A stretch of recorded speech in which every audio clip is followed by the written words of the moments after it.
Hello, welcome to the channel Why Stories. Enjoy watching. Linda went to the back of the bus, despite the protests. Everyone was at the front, but there were seats at the back. It made no sense to jostle near the doors all the way to the final stop. Linda sighed and finally took a seat in an empty one. A woman followed her example, causing another uproar. If people had gone to the back, there wouldn't have been such a commotion at the front. But Linda observed that every time, people didn't change. Linda got off at her stop. Walking home, she was watching the rain intensify. A downpour began just as Linda entered the entrance and climbed the staircase to the second floor. It was noisy on the street. Trees that didn't have leaves yet relished the long-awaited moisture. The winter had been dry, there was no snow or rain for 3 months. Now the earth has absorbed the life-giving moisture. "Mom, I'm home," Linda said as she entered the apartment. There was no response. So, her mom probably dozed off and had been lying down all day. The illness gradually took away her remaining strength. While her mom could still manage daily life independently and Linda could left her alone at home, she understood that if she didn't earn money for her mother's treatment, the situation would worsen. Who knew? Maybe the point of no return had already been reached. Linda changed into casual clothes and put the kettle on. She felt like a stranger in her own apartment. Her entire life seemed alien. Linda had always dreamed of becoming a doctor, but she had to start working. There was no way to go to a university. Now she worked as a nurse, and there were no prospects in that regard either. Linda took any available shifts and saved every penny when possible. She was tired of living from hand to mouth, but there were no other options. Her mom, swaying slightly from side to side, entered the kitchen. She approached her daughter, kissed her on the cheek, then sat down on a chair. "How are you feeling?" Linda asked. "Fine, dear," Olivia Serrano replied. She took a deep breath and leaned back. Linda looked at her mom, who, as always, lied about her well-being. "Amelia will come soon. She'll stay with us for a couple of days, okay? There is no need to rent a place. She'll take care of the documents and then go home. You're not too worried about it, are you?" "Oh, come on. I'm glad Amelia is coming. It won't be so boring here. Besides, you almost don't have any friends here. And you've been friends with Amelia since childhood. So, I'd be happy," the mother said. "I don't think our friendship has stayed the same. So much time has passed. How long have we been apart?" "Okay, Mom, let's have dinner." But then the doorbell rang. Linda jumped up, automatically wiping her hands after washing dishes on her apron. She rushed to the corridor and opened the door. "Linda," Amelia shouted, throwing her arms around her. A childhood friend with whom they hadn't communicated for many years. But when Amelia wrote and said she had nowhere to stay just to pick up documents in the city, Linda couldn't refuse her. "Come in quickly, we're about to have dinner. I brought you a cake," Amelia said, joyfully lifting a cardboard box tied with twine. Soon they were sitting at the table, having dinner and drinking coffee. Olivia took a piece of cake and went to the living room. Amelia and Linda stayed in the kitchen. "Are you still working as a nurse? You've always dreamed of becoming a doctor, and now you're stuck with your current job?" "I perform medical procedures and don't do anything else." "You're still not a doctor. Will you continue to live like this? Time is passing, Linda, and soon you won't have a desire to jump the career ladder. Do you really want to keep being a nurse?" "Amelia, do I have a choice? I barely make ends meet, and I need to treat my mom. I work alone, and I can't afford to go to university. So maybe I'll work as a nurse for the rest of my life," she said. "Nonsense. You need to get married. I found a good guy, he has lots of money. We're getting married soon, and then I can stop working," Amelia said. "Listen, my plans changed a bit. Can I stay with you for a few days? I promise to buy groceries, and I'll help whenever there's a need for it." Linda nodded. She was glad that her mother would have company for a few hours a day. Her mom rarely went outside and rarely talked to friends. Now she would at least have someone to chat with in her free time. The next day, Linda was already at work before everyone else. Marco Torres, the hospital's chief doctor, quickly entered the room. He passed by the nurses and then came back. "Linda, are you considering enrolling next year?" he asked. "We'll have a program. You can combine it with work. With your extensive experience, I don't think it will be difficult.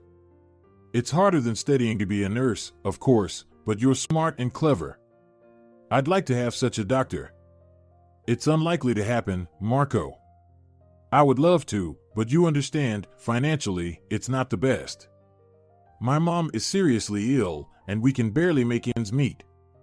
Education costs so much that no loan would cover it," Linda said. Marco nodded, looked at her meaningfully, and randomly picked up a few cards. He flipped through them, then placed them back on the counter. "Why didn't you go straight to medical university? Got scared?" he asked. "I enrolled, but then I had to drop my studies. My late father decided he wanted to take our house, invested a lot of money in lawyers, and left us without a home. And then my mom got sick, and I realized there was no time to study. I had to work. I decided to be a nurse, and I took on odd jobs. Nothing has changed since then. You're a young woman. Maybe you'll marry a good man, and he'll help you settle in life. There's still plenty of time. If you ever change your mind about studying, let me know. I'll arrange for you to be on scholarship," the chief doctor said. Inside, everything hurt. Linda felt the disappointment spreading in her chest. She would gladly go to school on scholarship and live on a shoestring, not parting with her books and notes. But it was impossible. A colleague arrived and quickly went behind the counter, glancing around. Apparently, she was afraid the chief doctor would notice she was late. The patients started to appear at the hospital. Linda got absorbed in her work, trying not to think about anything else. Linda was doing her job. She visited patients, performed necessary procedures, then headed towards the nursing room, holding a few cards. But right from the arch, a young man came out. They bumped into each other like in a dramatic melodrama, and the cards immediately scattered. "For God's sake, I'm sorry. I'm a bit lost today," the young man said. She smiled, responding that it was nothing serious. "I hope nothing got mixed up there. You're so young." "I've never seen young nurses," he said, handing her the cards he had just picked up from the floor. "So, you rarely visit hospitals," she said with a smile. He extended his hand for a handshake and introduced himself as Santiago. The young man smiled and looked at her somewhat strangely, as if trying to convey thoughts telepathically. She also froze, looking into his eyes. Santiago was a handsome, tall, and slender man with soft, dark curls. He smiled slightly, as if lifting one side of his lips higher than the other. His face looked kind, despite the sharp cheekbones. "How long have you been working here?" he asked. "Long enough to know everyone who's being treated here.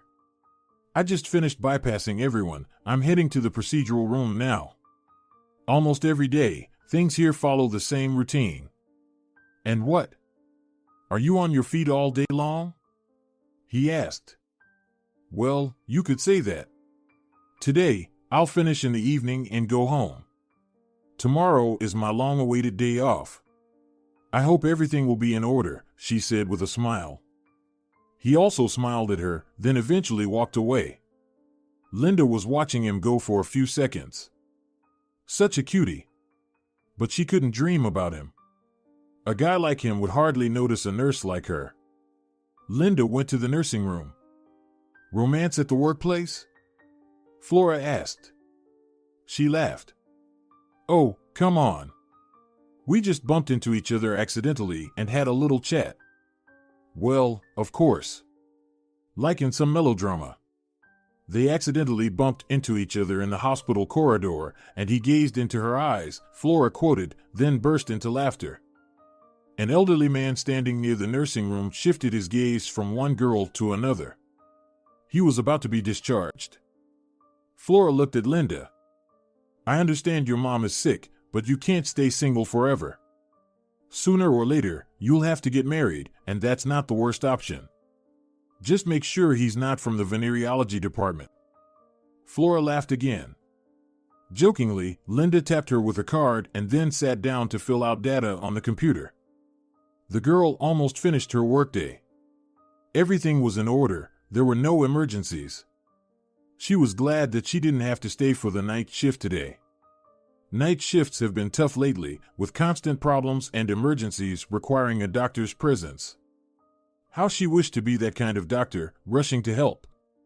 Everything in her mind was mixed up. She was anticipating the education and realizing at the same time that it wouldn't happen. She had to face the truth, she wouldn't enter the university. It was impossible to work and study together. She simply wouldn't have time for it. By the time Linda finished her shift, it was already dark outside. She changed clothes, grabbed an umbrella, and went outside. But to her surprise, Santiago was standing right at the foot of the stairs with flowers. He was smiling, looking at her with happy, shining eyes. There was a spark in those eyes. "May I escort you?" he said with a smile. Linda involuntarily looked around, then nodded. They could walk. The evening was relatively warm, not windy. It would be nice to stroll in the evening under the yellow glow of streetlights. Despite the darkness, the city seemed to be just waking up. People were walking around, some leisurely strolling, others rushing home from work. They walked together on the sidewalk, laughing and chatting. There was dark yellow light from the lanterns, and it felt like spring. Linda arrived home completely happy.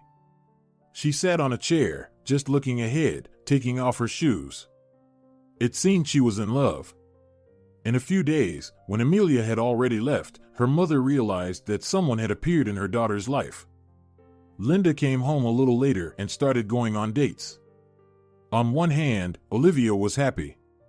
On the other hand, she worried a lot about her daughter. You need to be more careful. Who knows what's on his mind? You can't trust anyone these days, dear. Today he smiles at you, and tomorrow he's sleeping with your friend, the mother concluded, shaking her head disapprovingly.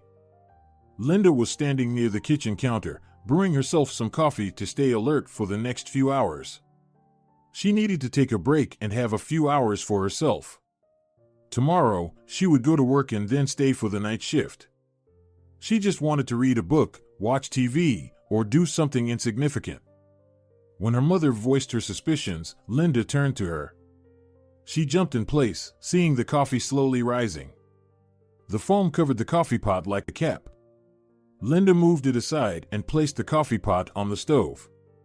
"Mom, why do you always see the negative side of everything?" Linda asked. "Because I've lived a long life, dear. And believe me, there are very few positive sides to this life. I can draw such conclusions from my own history, observing the lives of my friends. We all got married, and then we got divorced.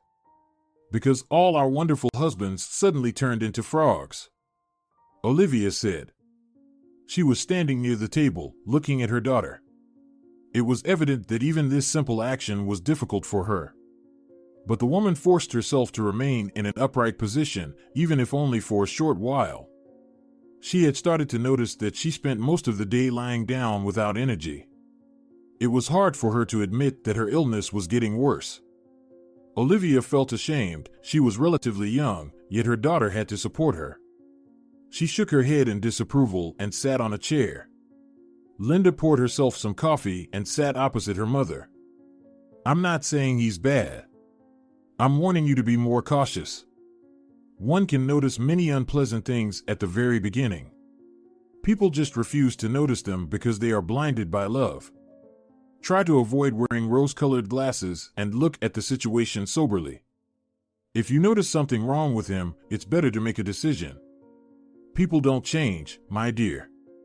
You need to choose someone whose negative traits you are willing to tolerate," Olivia advised. Linda just nodded, but she didn't want to talk about it. Her mother went to the living room, leaving Linda alone in the kitchen. She was watching the weather become cloudy. She didn't feel like doing anything. Linda took a book from the shelf and sat in an armchair. She tried to focus, but she had to reread each page several times before she could finally stop listening to her own thoughts. Linda understood that her mother was just worried about her well-being. But now, the seeds of doubt that had been sown would likely continue to grow. Months passed, and their relationship became stronger. Once, he invited Linda to a restaurant. She hoped they would have a pleasant time. Instead, Santiago was completely irritated. She hadn't seen him in such a mood for a long time. Santiago quickly placed an order and slammed his hand on the table. People sitting at nearby tables looked at him attentively but apparently decided not to pay any attention. You know what my grandpa does with everything, right? Our family has a pretty big business, but Grandpa, Roque Moreno, controls everything. He's our guiding light. The guy said spitefully, twisting his face. He began to resemble a resentful teenager who could barely contain his emotions.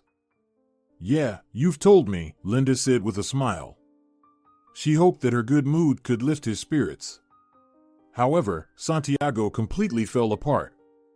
He nervously glanced around, expecting the waiter. Imagine, I went to Grandpa, told him I wanted to start my own business, and he told me to go away. He said he wouldn't give me any money. He started lecturing me, saying that he achieved everything on his own, and now I should work hard too. But I don't understand why I should work so hard and make a living if he's not going to make your family's life easier. He gives money to his daughter, to my mother, so to speak. She divides it equally among the three of us. I just don't get it. Doesn't his conscience bother him? Santiago slammed his hand on the table again, making Linda jump in surprise. He raised his hand conciliatorily, as if apologizing for his behavior, and looked at her with regret. He said I could join his company. I could start my career there, but only from the very bottom. I'm not okay with that. Why did he build a business? To manipulate his family later? Despite having a lot of money, he uses public transport. Financially, he doesn't really help us. Our whole family is pushing him to hand over the business. But he screams in a fit that he will lead it until the very end, as long as he can. Santiago hit the table again, and Linda got scared. Maybe he came from a poor childhood himself? Maybe he's just afraid that he'll suddenly be left without money? She asked cautiously. Santiago just shook his head in disagreement. He lowered his gaze, looking down at the colorful plate. He didn't want to talk about this topic. He had already shared most of his negativity. Santiago looked at his girlfriend, smiled, and tried to keep his emotional flow under control. He felt embarrassed for saying all of this to her. Sorry that it turned out this way. I understand that I should have taken control of myself a long time ago. I need to find a job. Ideally, I should stop talking to Grandpa after this. He just doesn't want to help our family. He hopes to take all the money to the grave. What a fool. Santiago said offendedly. Have you tried talking to him about a probationary period? Let him entrust you with managing the company, and you can prove to him what you're capable of. Let him be there to guide you, Linda suggested. He'd rather sell his whole company and scatter the money in the wind from a helicopter than agree to such a step. Linda, he's out of his mind. It's useless to negotiate with him, the guy said. Linda preferred not to give more advice. She hoped the conversation was over, but Santiago still seemed to hold a grudge against his grandpa. You know, my mother got sick last month, and the doctor prescribed her a whole bunch of medicines. She went straight to her father, but he just shrugged his hands. He says she should start earning on her own now. How could she work if she's sick? It seems to me that he doesn't care about our family at all. He lives in some of his own illusions. Santiago fell silent. Linda didn't ask any more questions. Obviously, the date was ruined. Santiago just shook his head negatively and took his beloved's hand. He awkwardly smiled, as if apologizing for his behavior. Linda smiled back at him, as if holding no grudge. But no one was in the mood after that conversation.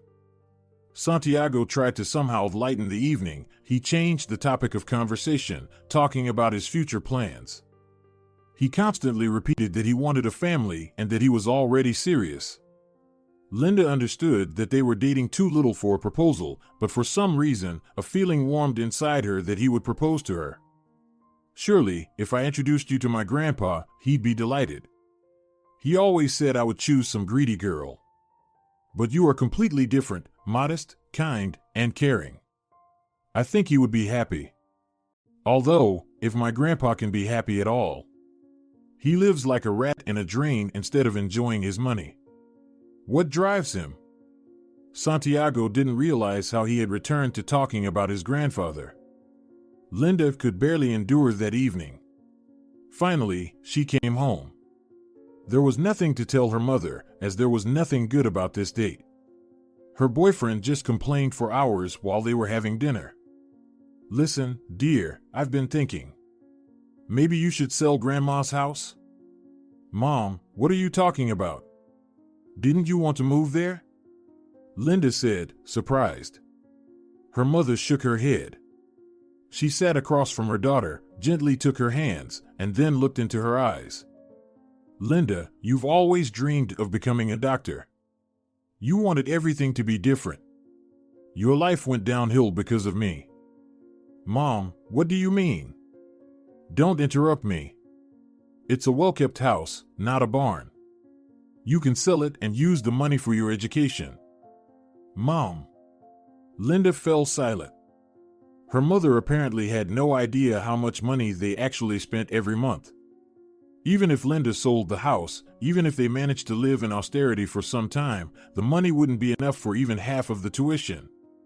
Linda tried to gently explain to her mother, but she just shook her head negatively. She tried to help her daughter somehow, but nothing worked. Don't worry, Mom, everything will be fine somehow, Linda said, smiling. And how will everything get better?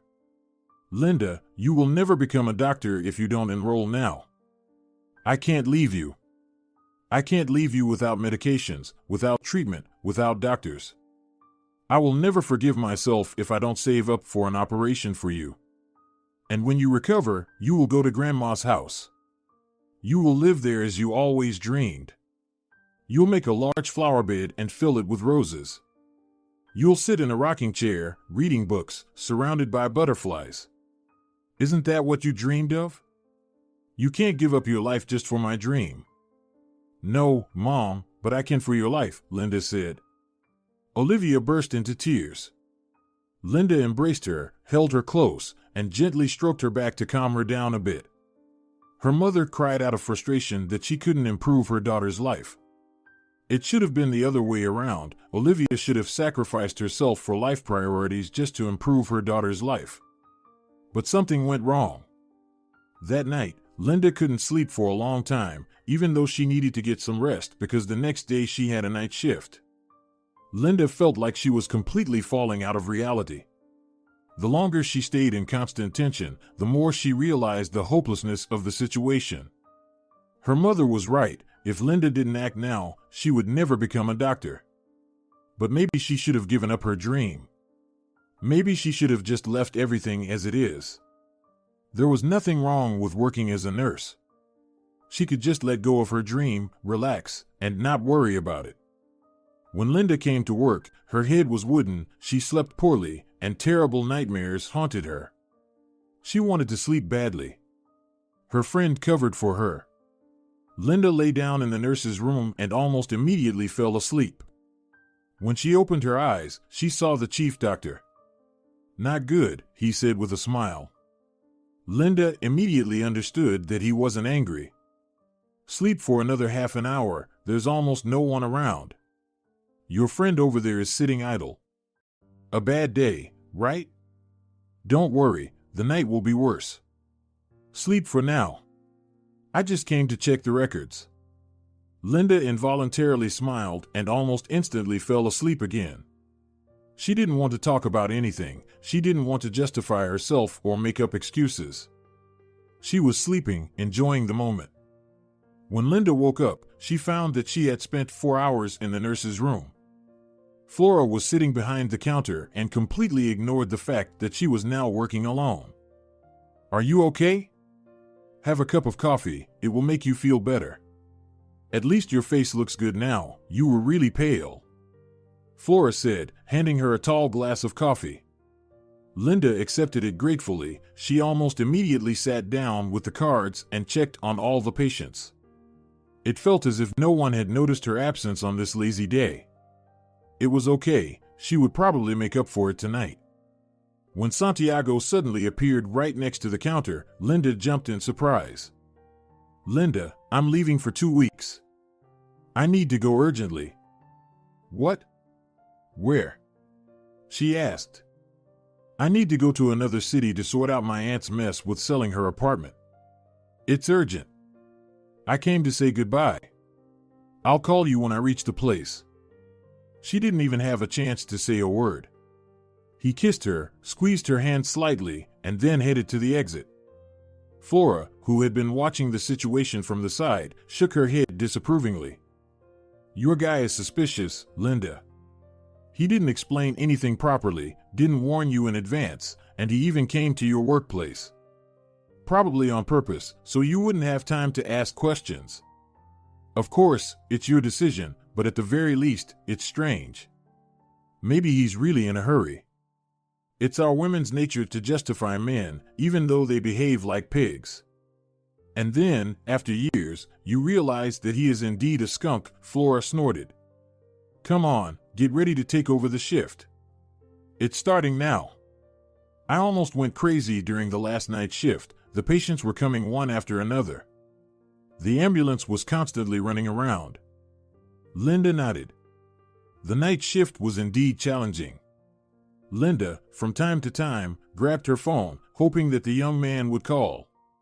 He promised to call her as soon as he arrived at his destination.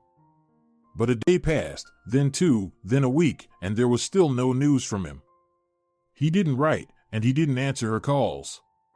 At first, Linda was deeply distressed, but then she realized that there was no point in being anxious. If he decided to break up with her like this, then so be it.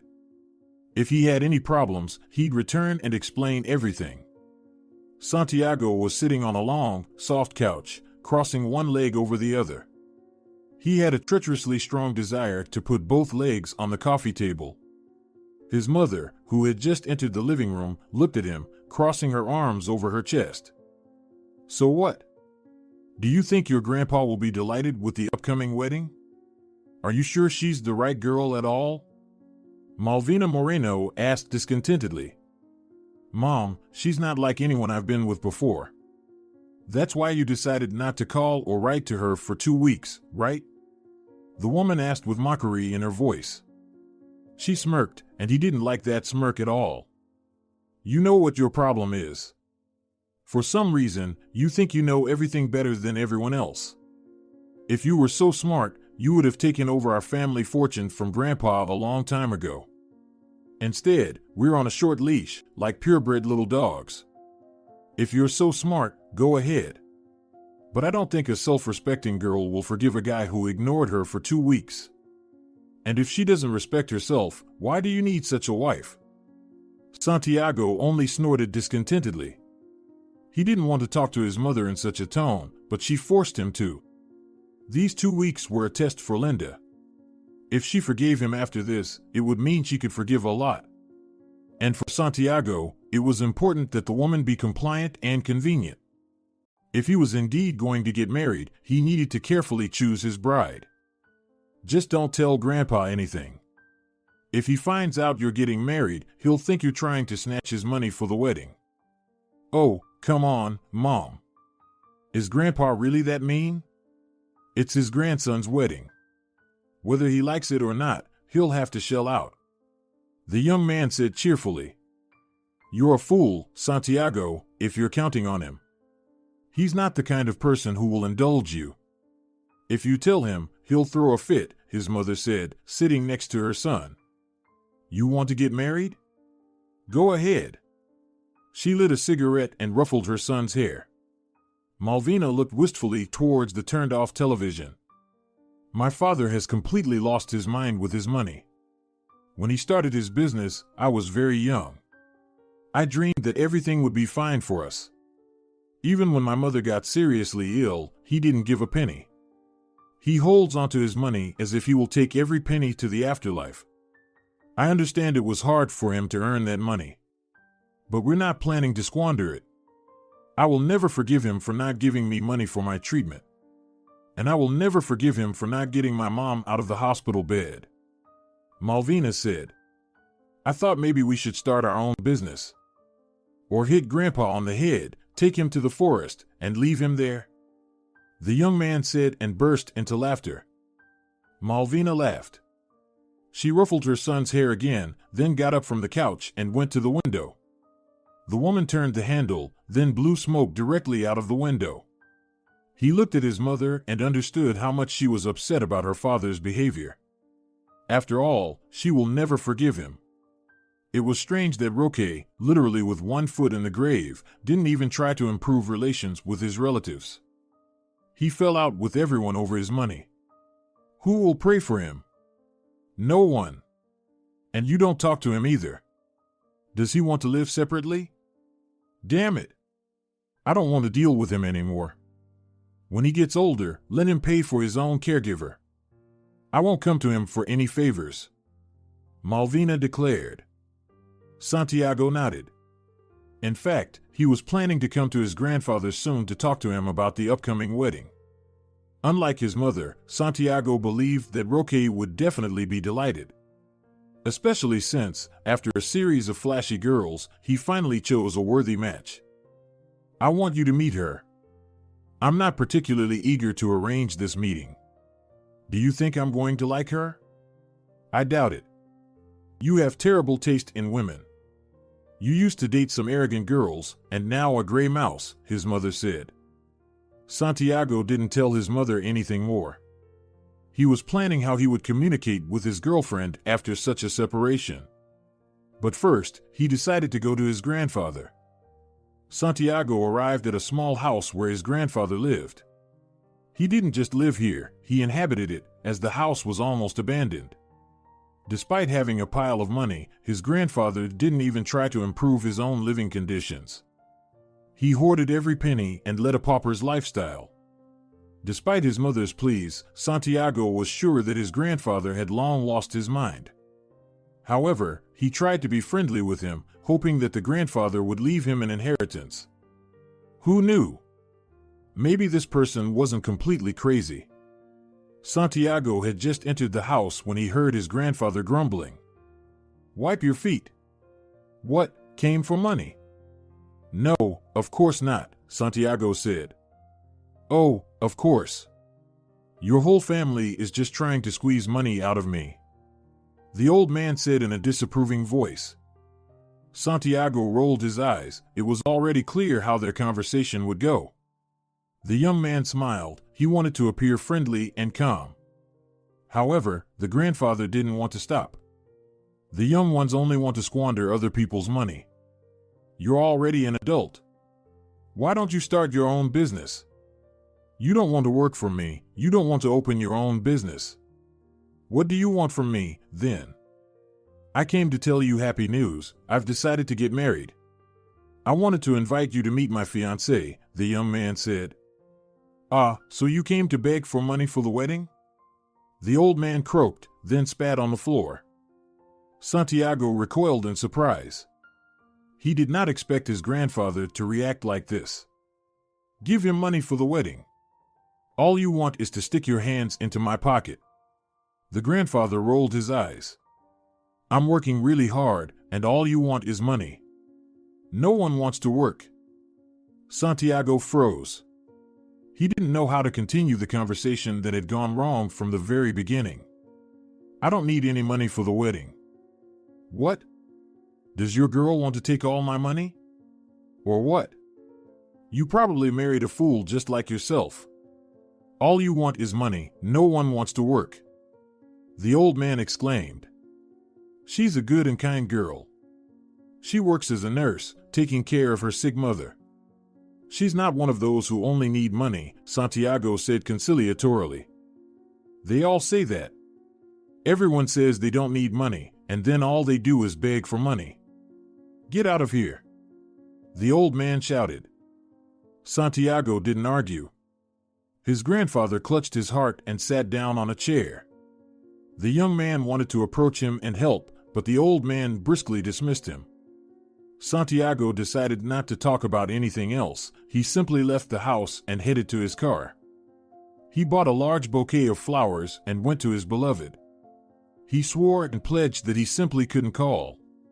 He didn't make up anything. He honestly admitted that he wanted to test her fidelity during these 2 weeks. He confessed to being a complete fool and promised never to act like that again. She forgave him, as he had hoped. In the end, Linda herself didn't understand how these days had passed by. There was so much work to do that she could barely keep up. Now, when they were together, nothing else mattered. "I thought, maybe we should meet my parents. I've already talked to them. I hoped Grandpa would come, but he told me to go away. I don't want to spoil your mood. I won't tell you in what manner he did it," Santiago said. "I don't think it's a good idea, Santiago. I won't appeal to your parents. I'm from a completely different social layer. Besides, you yourself said that none of your previous girlfriends appealed to them.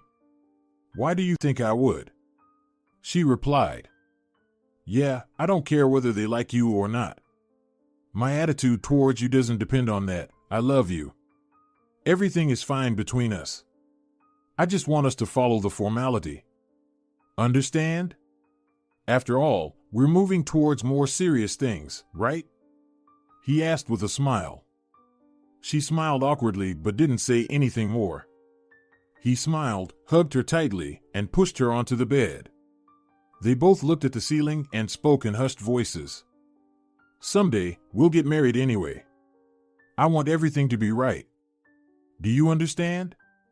I'll propose to you after I introduce you to my parents. It doesn't matter how they react, especially since I know my parents too well. My mother is not an easy person, but she quickly gets over things. And my father. Well, no one in our family really listens to him," Santiago said, laughing. "Do you really want us to get married?" she asked. "Why not? Our relationships are perfect. We've grown to love each other, so we can start living together. If everything goes well in everyday life, then we'll get married. Why wait? We love each other and look at life the same way. So, maybe it's time to take some action for our adult lives? Maybe I'm not the best option for a husband, but you'll be the perfect wife," he said. Linda smiled but immediately became sad. She understood that she couldn't leave her mother. There was no money to hire a carer, and living together with Santiago was not an option since he made it clear he didn't want that kind of life. He leaned over her, propped up on his elbow. "Don't worry, we'll figure something out with your mother. We'll live together, and there will be more money. We'll hire a caregiver. You postpone the surgery, maybe you'll cure your mom just in time," he said, brushing off as if he had just read her thoughts. Linda, however, realized that saving up money for her mother's surgery might take more than a year. She needed to decide on it as soon as possible. No one would give her a loan with such a salary. Besides, she would have to add more to it. After the surgery, there would be rehabilitation, which would also require money they didn't have. Whenever Linda started thinking about it, she experienced a panic attack. Her chest tightened, she couldn't breathe, and her heart seemed to beat really fast. Linda went to the kitchen and made herself some coffee. Santiago approached her and gently kissed her on the top of her head, saying, "I don't want you to worry about this. I'll find a nice restaurant, the best one in our city. You just need to come on time for us to have dinner and talk. No one is asking you to be the best friend for my mother, right? So, don't stress too much. But what if your mother categorically forbids you to marry me?" Linda asked. "Why do you think so?" Santiago chuckled. "Don't overthink this too much, Linda. My mom is not the easiest person, but we can deal with it. She's just fixated on herself and her own life. She might tell me that she doesn't like you, but that's it. My father firmly believes that I'll ruin my life if I get married. Well, he has his own quirks. Santiago laughed when he remembered the polarized opinions of his parents. Moreover, he needed to introduce her to his parents. Santiago wanted to prove to them that he could choose a worthy girl for life. Regarding the wedding, Santiago understood that such a convenient girl would fit perfectly. He could maintain his current lifestyle, and at the same time, he would have a clean house and good food, and all of it would be a privilege, specially provided for him. And if he wanted some other girl, he could simply have a lover. Linda had no idea about the thoughts running through his mind. I want us to be there together. We're a couple, and we'll meet my parents together. Didn't you want our relationship to become more serious? He knew which strings to pull to get her to agree. Linda hesitated for a moment but eventually agreed to meet them. The beautiful restaurant was illuminated with yellow lamps, and the interior resembled old Italian eateries. Despite its overall simplicity, the menu here was one of the most expensive in the city. Santiago wanted to make a favorable impression on both his parents and Linda. The idea was to show how modest she was and that even in an expensive restaurant, she would hesitate to order something. His mother entered the restaurant almost on time.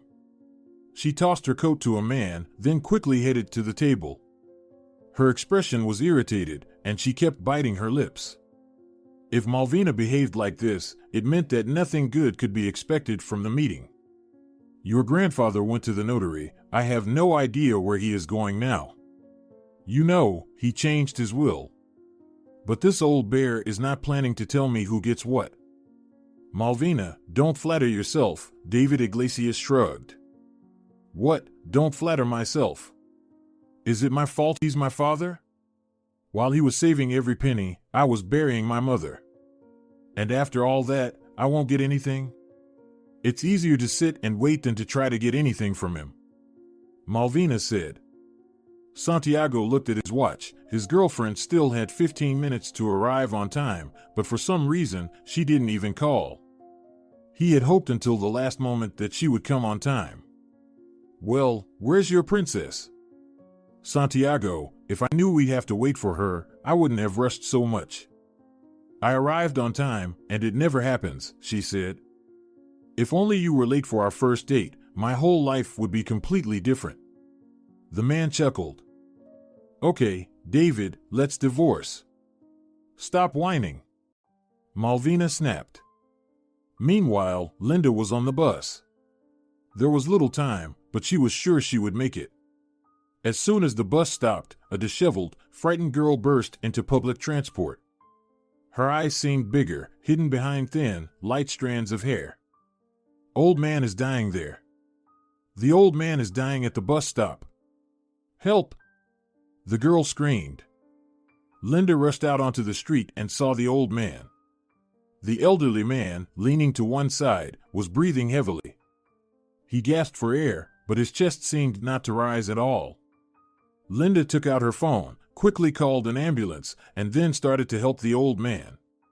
She laid him on the ground, unbuttoned his jacket, and began artificial respiration, but the old man was already losing consciousness. Darling, the old man repeated, looking at her and grabbing her hands. His eyes were wandering when the ambulance arrived.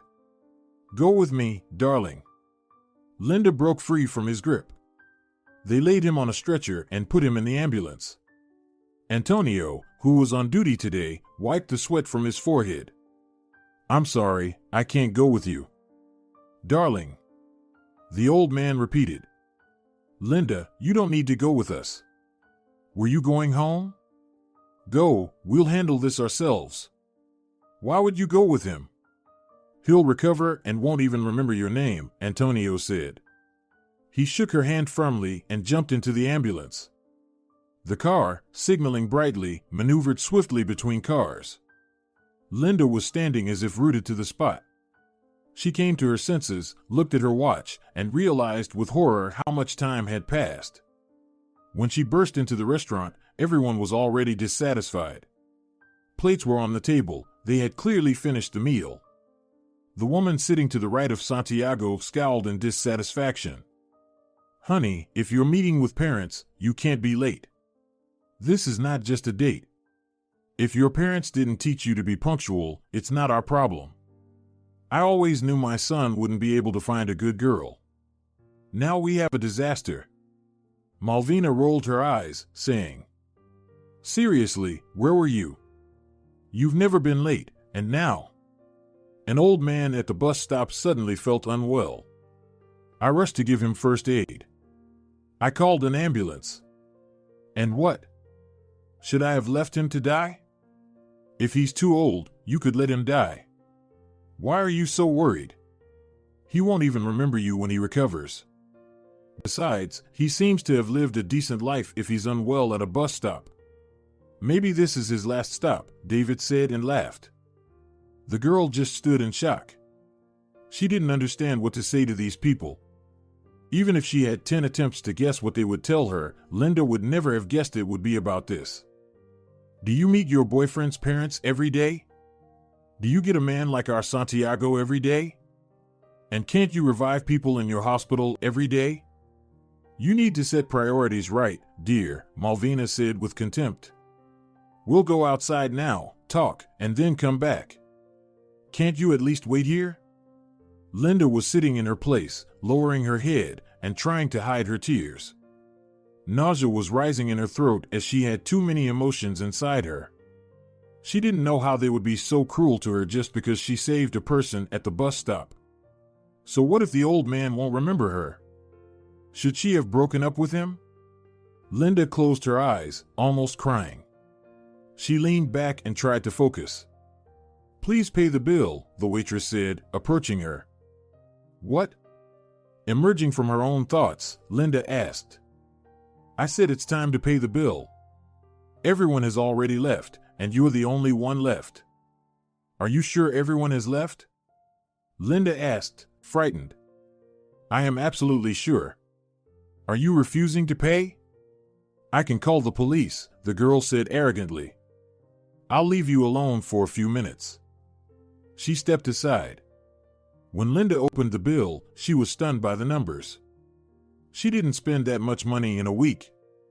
Of course, she didn't have that much. She immediately started calling acquaintances, trying to find someone who could lend her money. Flora arrived at the restaurant 15 minutes later. Linda scraped together the last remaining money. Flora covered the remaining amount, and they left the restaurant together. Linda immediately sat on a bench and burst into tears loudly. She couldn't believe such a situation had happened to her. Flora drove her home, although she didn't understand what had happened. Linda promised to tell everything tomorrow. As soon as the girl entered the apartment, she retold everything to her mother, still crying. There's nothing for you to worry about, sweetheart. Now I speak like that old man. I remember what my mother used to say. Do you remember? She said, sweetheart, get down from the apple tree, it's too early to pick the fruits. The woman warmly laughed. It was a good time when we had a family. And now we're the only ones left for each other. Not the worst option, Mom, the girl said and smiled. Linda leaned back in the armchair. She stared into space, imagining how to move forward. The money she spent was supposed for 2 weeks.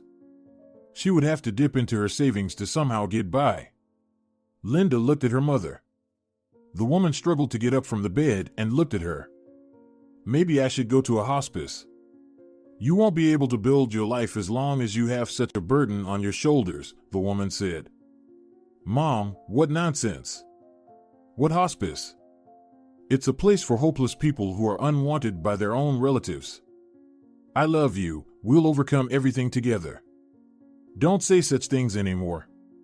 You know I love you very much. Mom, don't mention hospices again. No way you'll go there. Let's hope for the best. We will pay for your surgery. You will stand on your feet and be healthy. Linda couldn't stand it when her mother brought up this topic. She sighed heavily, trying to calm down. She didn't want to lose her temper with her mother, who was already feeling bad. The woman lay down again, looking at her daughter with loving eyes. Linda was ready to give up her entire life just to keep her mother alive and well.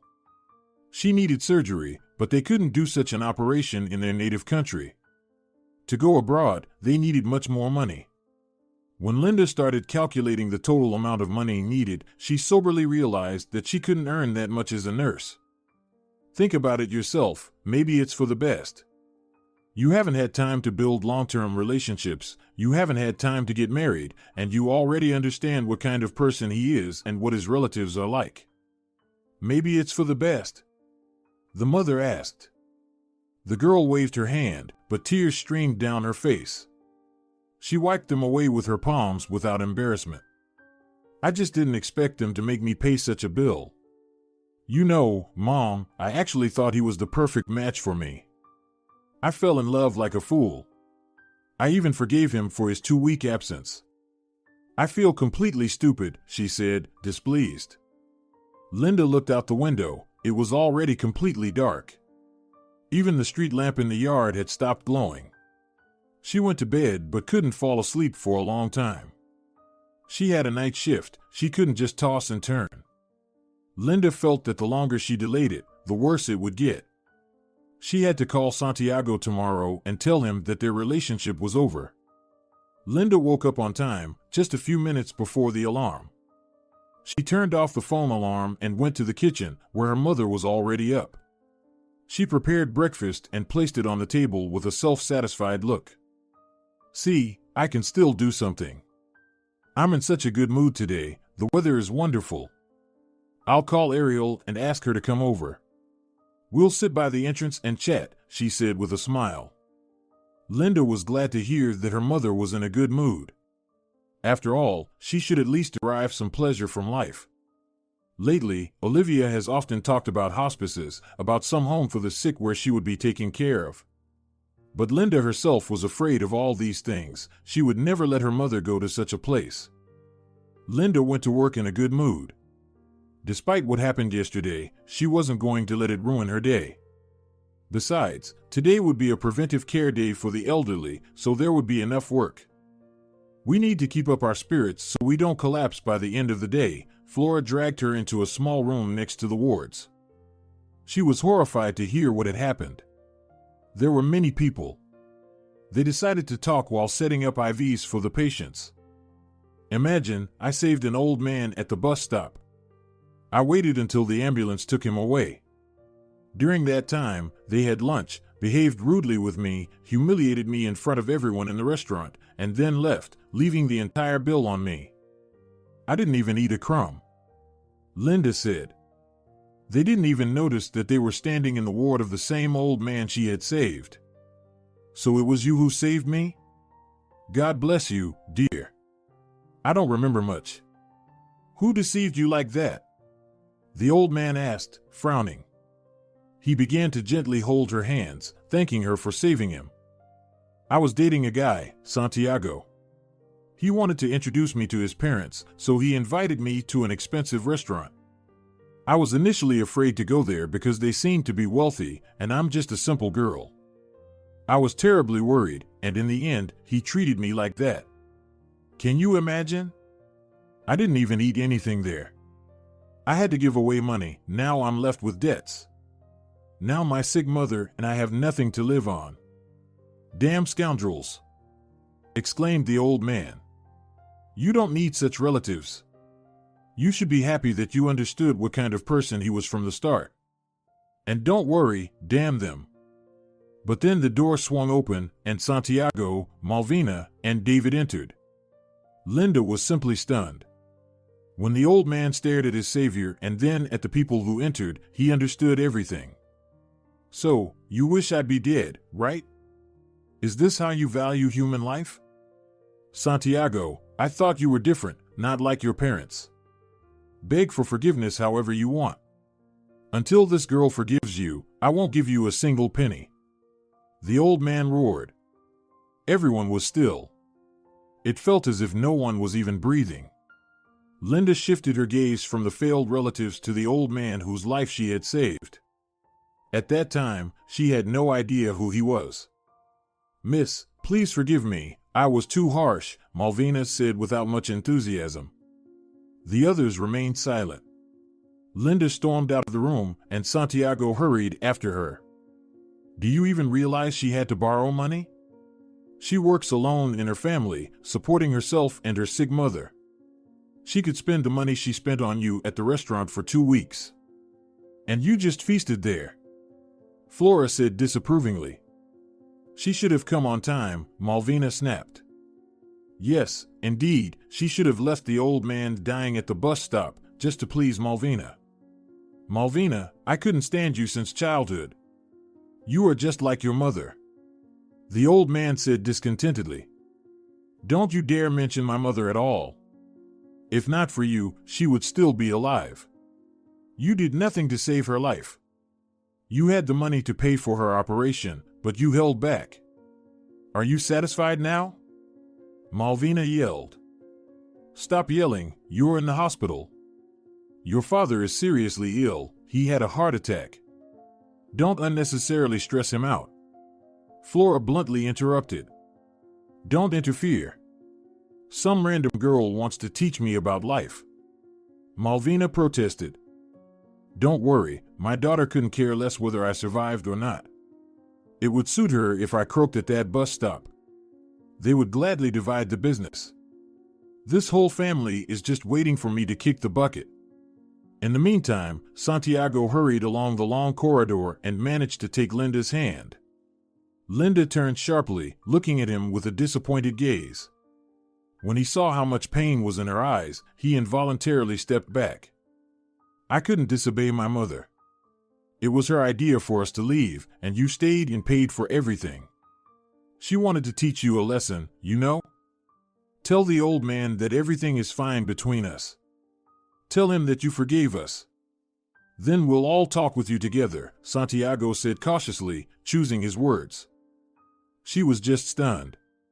Instead of apologizing to her, he made her look like a fool who didn't understand that she was now playing a crucial role in their relationship with the old man. Yet Linda had no intention of backing down. She looked at her boyfriend and realized that they couldn't be a couple. Linda couldn't believe she was once so deeply in love with this guy. She looked at Santiago and understood that she probably just made up all those character traits she fell in love with. Linda, let's talk. We are adults, we can find a compromise. Come on, it happened. I explained everything to you, my mother insisted on it. Besides, we've already talked about this. My grandpa has been losing it for a long time, Santiago began, but Linda cut him off. You know, Santiago, I think your grandpa is the only one who is in his mind. You and your parents have completely lost your minds. You don't care about human life. I don't want to talk to you anymore, really. I want you to leave me alone, she firmly stated. Linda walked towards the nursing station. Santiago grabbed her, held her hand tightly, and looked into her eyes. There was no tenderness in his gaze anymore. Apparently, Santiago decided to be persistent by any means. You will go and talk to him now. You must tell him that you forgive us and treat us calmly. I won't let you ruin what I've been working on for so long. Do you think you'll get away with this? He warned. I don't care, Linda said. She pulled her hand away and then walked to where she was heading. Santiago, stunned, was watching her. He didn't even consider that she wouldn't forgive him and take him back. It seemed like all his plans had collapsed in an instant, but he realized it only in that moment. He returned to the room. The whole group was still here, except for Flora. Malvina was sitting on a chair, David was standing in the corner, and Santiago now took a place near the door. Gathered here like vultures. Are you waiting for me to die so you can be happy? I can't trust you, you're not a family, the old man shouted. Well, then die here alone. David rudely cut him off, being the first to leave the room. Santiago and his mother still lingered, exchanging glances. Perhaps they still hoped that all family members would come to peace. Why do you have so much hatred for your own family? Are we asking for millions from you? You have so much money that even Santiago's grandchildren could live comfortably without working. Can't you provide for your own family? It's not like we're asking for mansions and Rolls Royces. Malvina shouted, her patience worn thin. Right away, Linda entered the room. she didn't even look at Malvina and Santiago. Visiting hours are over. You all need to leave the room right now, or I'll call security. You're pushing the old man towards a heart attack. After what he's been through, you should do everything to avoid causing him unnecessary stress. Get out of here immediately. How dare you, girl? Do you even realize how we can ruin your life? Get out of here. You won't threaten me. The old man barked. Malvina glanced at the girl, then stormed out of the room. Santiago followed his mother, but with much less apparent eagerness. If you want, we won't let them in anymore, the girl said. They'll devour you. You shouldn't get into this. You don't need such relatives. They smile at you in the face, but in the evening, they talk badly about you and your mom. You shouldn't let them into your family. You're too kind and good. You'll find another husband, Roque warned. I have other concerns, Roque.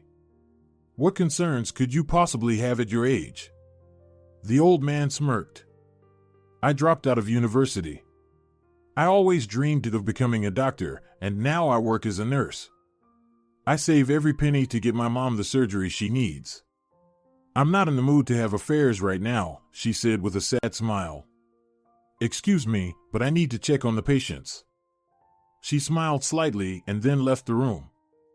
The old man was lying there alone, processing the information that had just fallen on him in a matter of minutes. He certainly knew that all his relatives were dishonest people, but he never suspected they could treat a poor girl who saved his life like this. His daughter's words lingered in his mind. Santiago showed up the next day. He brought a bouquet of flowers, opting for a traditional approach. He appeared with a satisfied face right outside the hospital building. The cheerful Santiago extended the bouquet to his beloved, but Linda rejected it. It was evident from his face that he didn't expect this. Are you breaking up with me over this situation? So many good things happened between us, and you're ending things with me over a silly grudge? Santiago asked in surprise. Yes, Santiago, we broke up. Don't even count on it making up.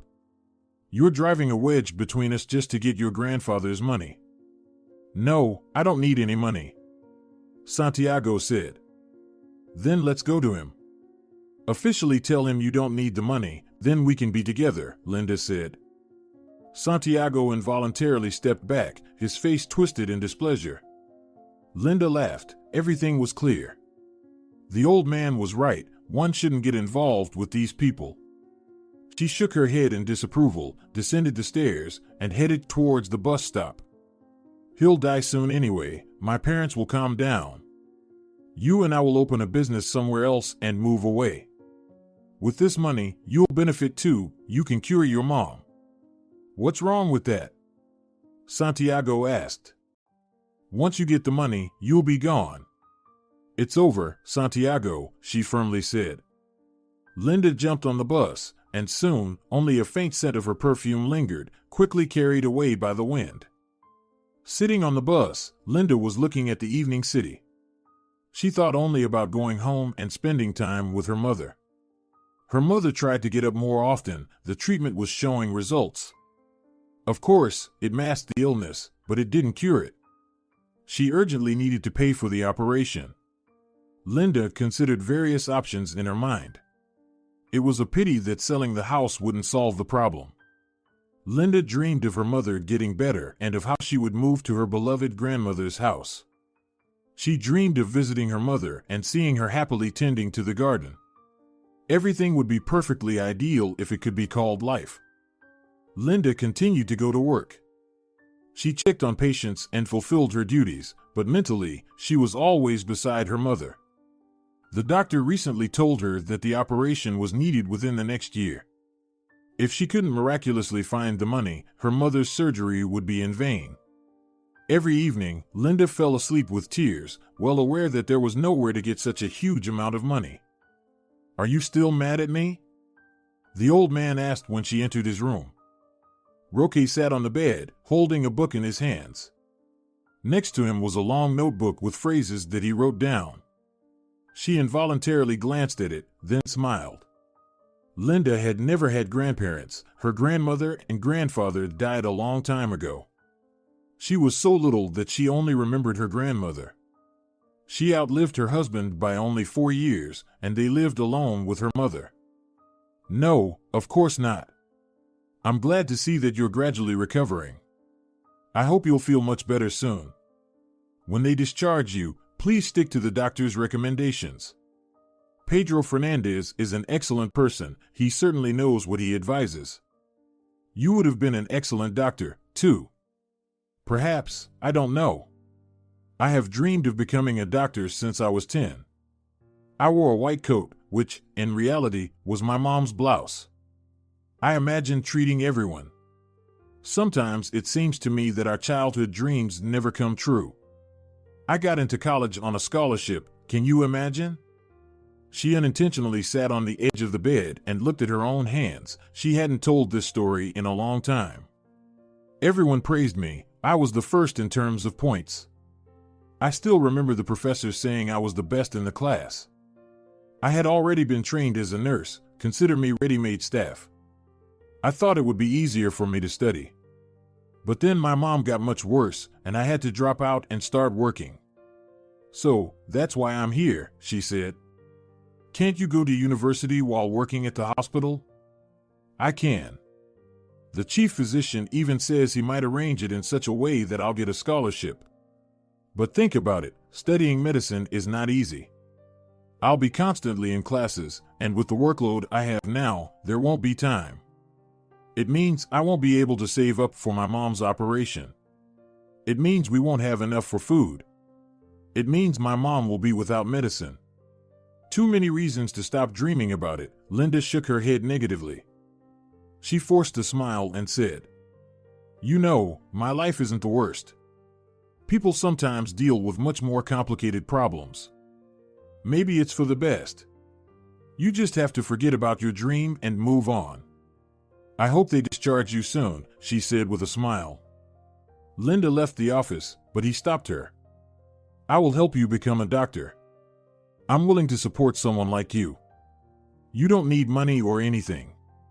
You just genuinely want to help people. I'll help you, kid. We'll figure it out, the old man said. Linda warmly thanked him, but she already knew that he was just saying these words for no reason. It was unlikely that he would help someone he barely knew. Linda felt out of place, even in the same room with him. A person who earned such crazy amounts of money lived like a recluse. Even his family didn't acknowledge him. He had disowned everyone. Maybe Santiago was right. There was clearly something wrong with the old man's mind. So, expecting his help was, at the very least, strange. They discharged the old man. He cheerfully walked on his own feet, thanking everyone warmly. Along with his gratitude, he left an envelope for Linda, stating that it was compensation for the restaurant and careless relatives. The amount there was 3 times more than Linda paid at the restaurant. She immediately paid Flora back, and all the remaining money she neatly placed in a box, where she carefully saved up money for her mother's surgery. So, congratulations, the chief doctor said with a self-satisfied look, entering the nursing station. Flora was sitting on the couch, stretching her legs. It was a very tough day. Linda, also tired, was watching TV. Both of them synchronously looked at the chief doctor. The man was completely satisfied, his eyes shining. Dear Linda, congratulations. You've been accepted to the medical faculty. The man said, bowing as if he were an old courier. What? Linda's eyes nearly popped out of surprise. The man laughed and handed her a letter with documents. She printed it out, and she couldn't believe her eyes. A certain Roque Moreno has become your benefactor. Linda, you can study at the university. The old man paid for your entire course. Can you imagine? Linda, I'm very glad we'll have a wonderful doctor. Congratulations. He said it again. Linda rushed to hug everyone around, and then she burst into tears of joy, clutching the papers to herself. The old man did keep his promise after all. She cried, repeating that she would never forget this. She promised herself that as soon as she got home, she would definitely call him and express how grateful she was for all of this. That's how it is, save an old man at the bus stop, and your whole life gets better from it, the chief doctor said with a smile and left the nursing room. Linda imagined how she would tell her mother about everything. She was overjoyed. Linda went home without paying attention to the road. She didn't care about bumps and puddles, sidewalk potholes, or crooked curbs. She noticed nothing else in this life except how her fate had changed. Mom, I'm going to be a doctor," Linda shouted, bursting into the apartment. But there was only silence in response.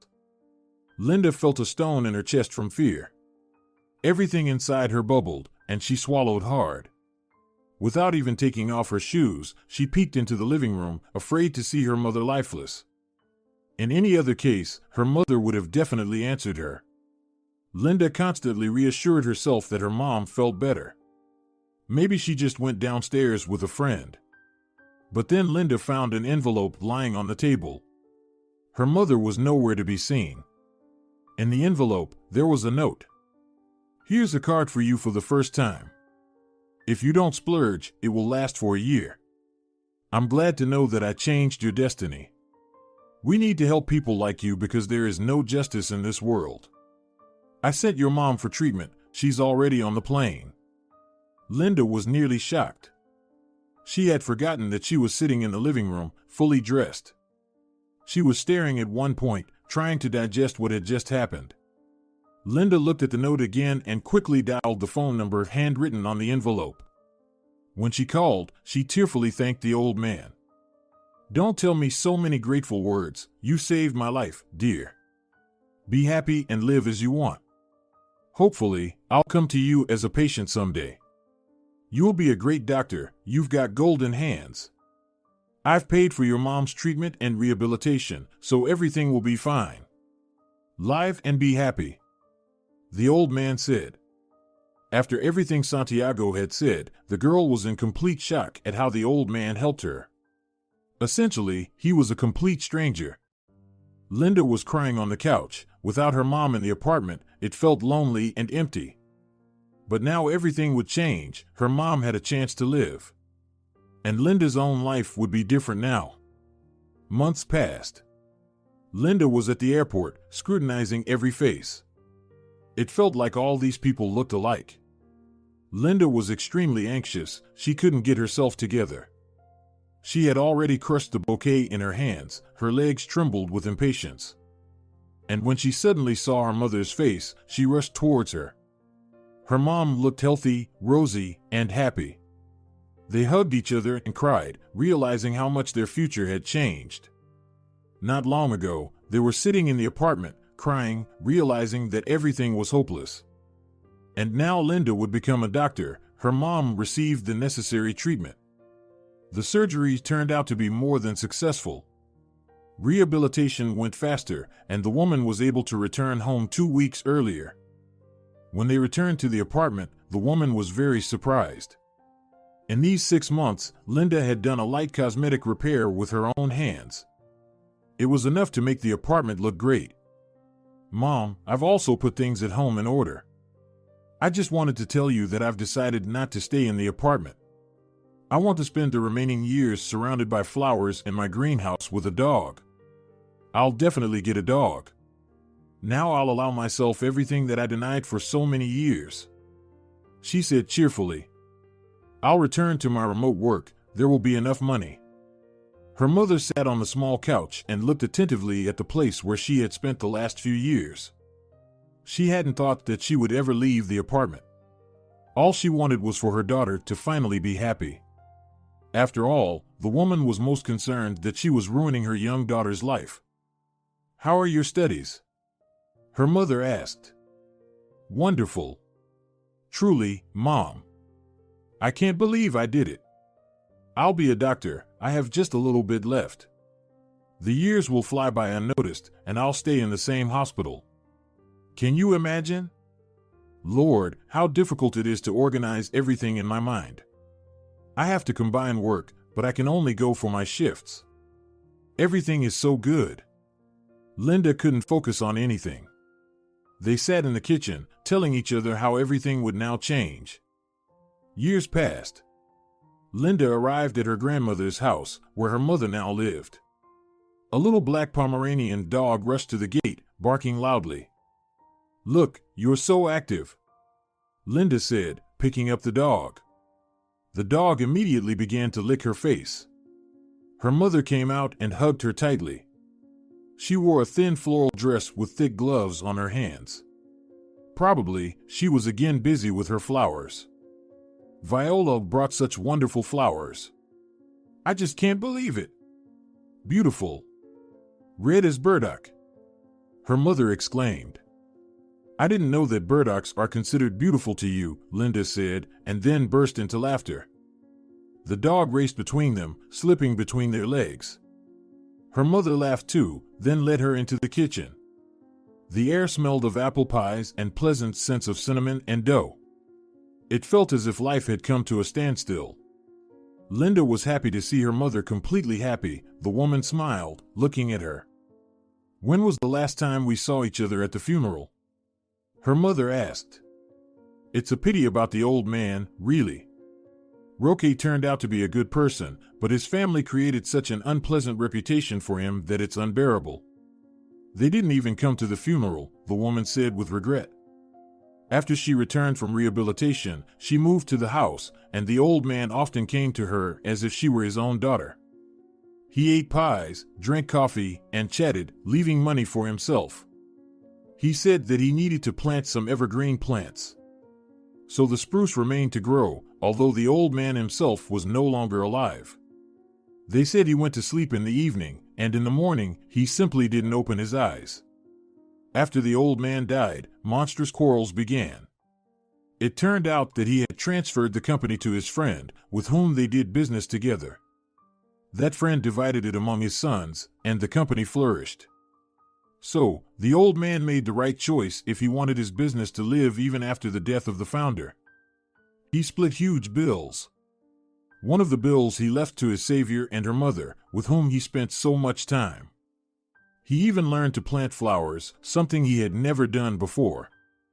As a child, he rejoiced when the pink bush, planted by his own hands, bloomed. He left another bill to the children's hospital, where they treated oncology, thereby saving many lives. Yet he left another bill to the children's orphanage. However, he left his own children and grandson without a penny. Heavy legal battles began.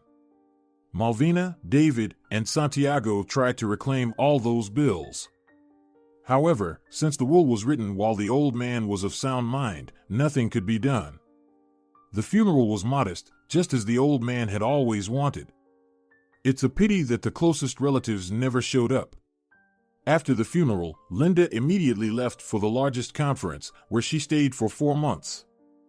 Then, for 2 months, she hurriedly worked with all the patients who had accumulated during that time. Then there was another conference, and only now did she come to her mother. They hadn't been so far away from each other for such a long time, so they were very happy to spend time together. "Did Santiago really come?" her mother asked. "Imagine, after everything he did with his family, he came as if nothing had happened. Smiling, he told me that everything was fine and that he was ready to forgive me." "What? He's ready? What a cheeky fellow!" the woman exclaimed. "That's what I thought when he started talking. I was looking at him, thinking, is he a fool or just pretending? Where does he get such thoughts? He thinks that I owe him something. He forgives me. Many years have passed, and he showed up.